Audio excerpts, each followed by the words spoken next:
Hello, friends. I'm Hussein. Tonight, I decided to talk about ancient languages. We have many ancient languages, and I'm working on two of them, including Sumerian, that is at least 7,000 years old, and the other is ancient Egyptian, that is at least more than 4,000 years old. And today, in fact, tonight I will read you one tablet from Sumerian and a cartouche, and a part, in fact, a column from Egyptians.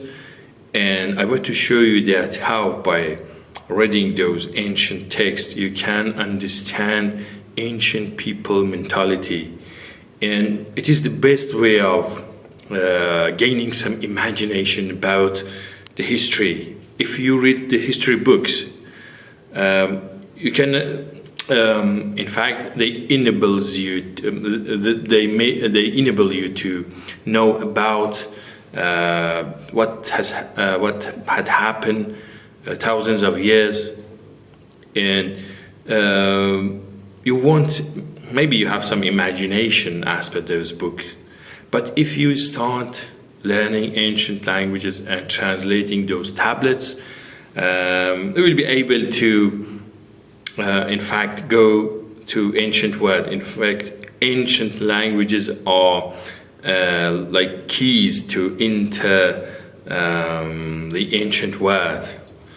And the more you learn, the deeper you can understand the mentality of those people and get some detailed information about ancient history, the ones that no other people have.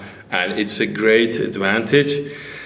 Okay, thank you very much. Now I'm going to read you two ancient texts. Okay, see you. Thank you.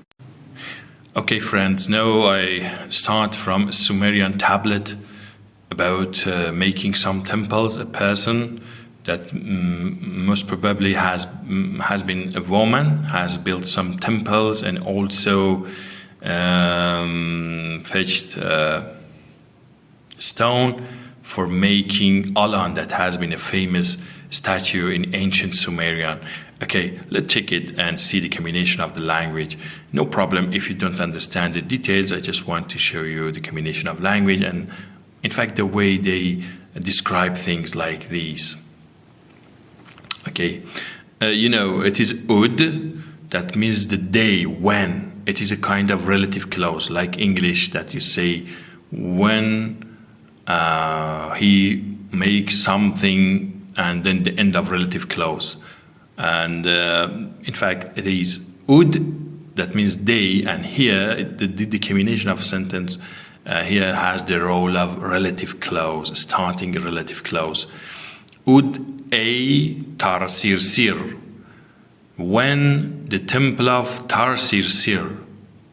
Okay, when the temple Tar-Sir-Sir, it is the name of the temple.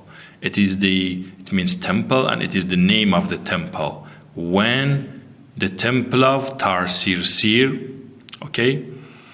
Again, another temple. Kiang-Ni, her temple of Kiang. It's another temple, the name of the other temple. Gun, okay. Gun Du Iri Kuga,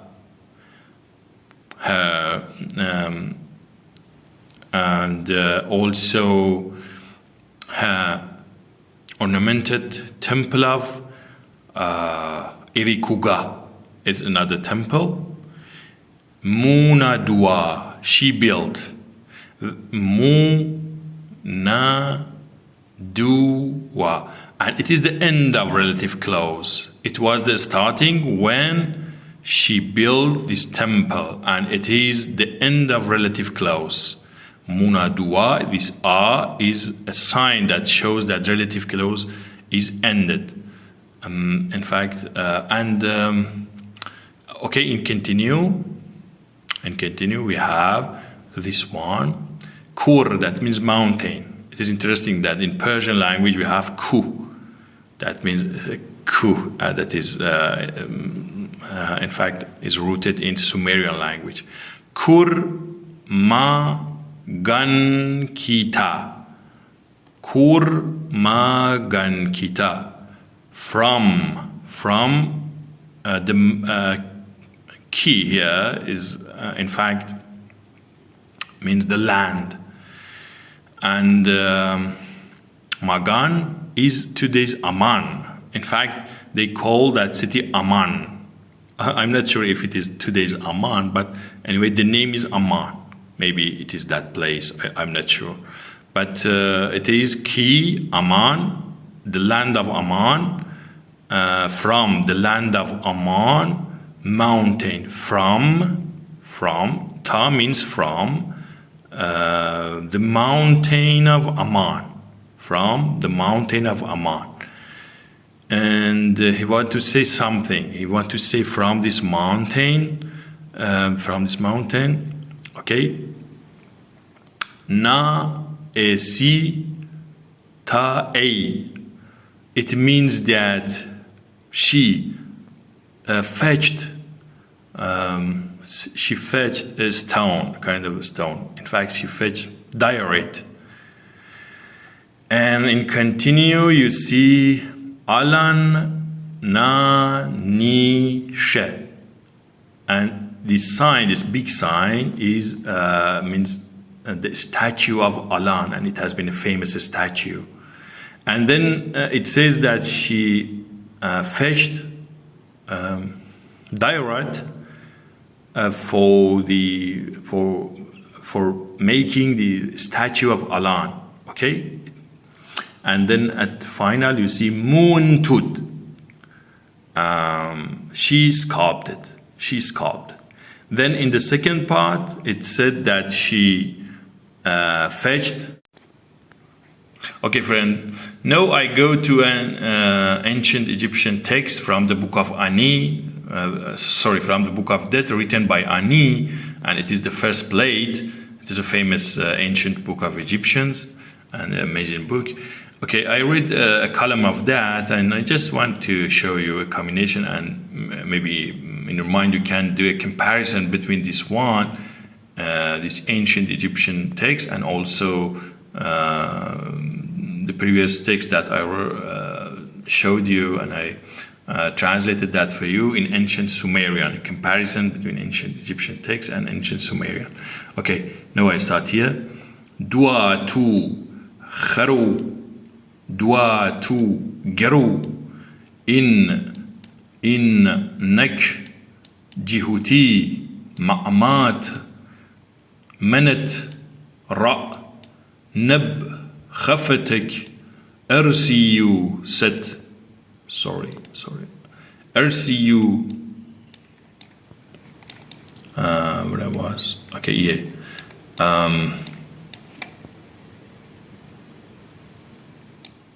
RCU set.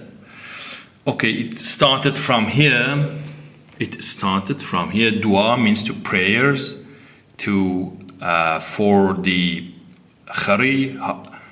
For the higher levels of the sky.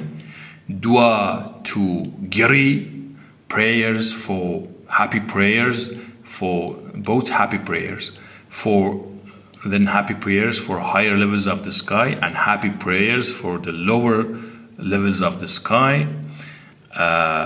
In nek jihuti, this writing for you, Jihuti, and this bird is Jihuti, that is the god of magic. Ma'amat, Manat, Ra, and Ma'amat is in fact the god of the other world, and it says that the sunlight for you. Manat means the sunlight, and Ra means sun itself. And then Neb. Khafatek RCU set, that says all all your humiliated enemies will be burnt in fire. Then you can do a comparison between two languages.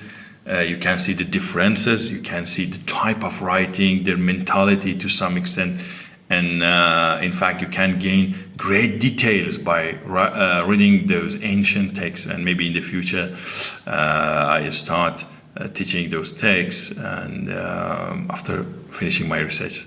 Thank you very much, my friend. Have a good day or night.